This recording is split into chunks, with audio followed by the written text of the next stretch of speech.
In this episode, Pascal joins us to speak about heart-centered leadership and executive coaching. Hello, my name is Pascal. I am an executive and life coach, and my work consists of helping leaders transform themselves and their organizations or corporations. So leadership is, the way I look at it, is a holistic, it's a phenomenon, it's a contextual phenomenon in which an organization or corporation has something to offer to a greater public, clients. Most of the time it also has employees working there. So it's a whole phenomenon that is created, which we could call corporation or organization. That situation or phenomenon, context, calls for leadership. So strong leadership in any given context is the ability of the leader to answer or respond to the needs that arise in that specific context of that specific corporation. So if we tune out a little bit and we look at this phenomenon of leadership in the bigger context of the COVID-19 crisis and all its economic ripple effects, we could ask ourselves, what do corporations, companies need today coming out of the corona crisis, and what sort of leadership does that call for? And so that brings us to the topic of heart-centered leadership. I call the heart the first brain. If we look at the evolution of an embryo, we can see that the head evolves out of the heart. So we could ask ourselves, what was the first brain? Was it the heart or the brain? And there's institutes like HeartMath Institute that have done research clearly depicting that the heart contains a lot of sensors connected to the brain, and so it's considered part of human intelligence. So heart-centered leadership, bottom line, is about using or combining the wisdom of the heart together with the intelligence of the brain. And I see, that's my opinion, that today a lot of corporations are led by people who have been trained in very bright business schools, bringing all the left brain intelligence, IQ, to the table. And that's what I observe in many corporations. There's a lot of IQ. Many people have PhDs and multiple degrees. It's all IQ around the table. And very often I lack that wisdom of the heart, that emotional intelligence, that intelligence that is universal to all of us, saying that we are all connected as human beings, that we are not separate from the planet, but that we are part of the whole, a bigger whole called life with capital L.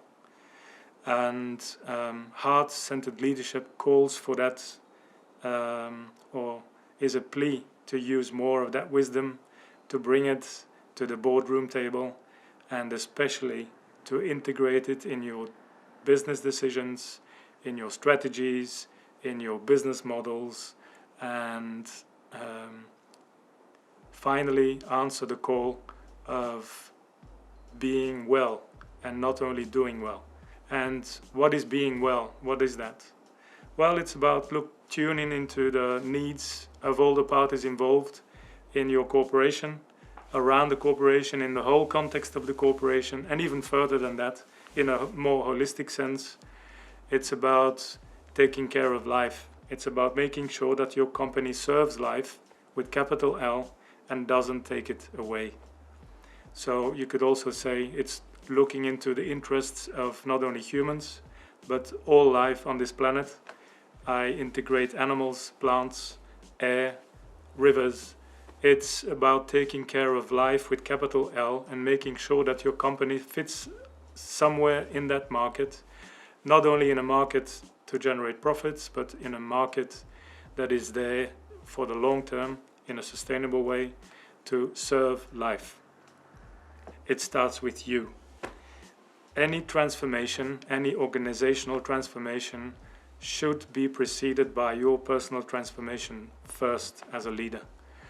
If you want to be credible, if you want to have some credibility and trust with your people and the public at large, You have to do your inner work, you should be credible, and people watch your behavior. So it's all about bringing a certain type of congruence as a leader to the table, being what you say, saying what you are, doing what you say, and saying what you're doing. Yes, it's maybe not easy, but it can bring great joy in the long run.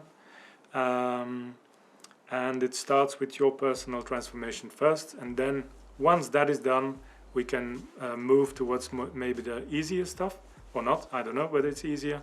So the organizational transformation, mission, vision, values, exercises, going over to strategy, and then integrating all of that into your business model.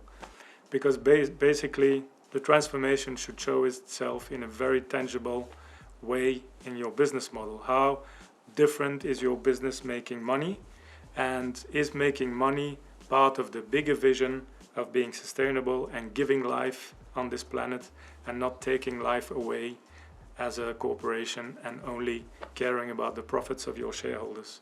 We need more collaboration, and we don't have all the answers. The answers come from working together, being together, and really collaborating and finding our interconnectedness as a human species, even in a boardroom, even around the boardroom table. I would like to leave you with the following thought. Just think of a human being or a living being you really love.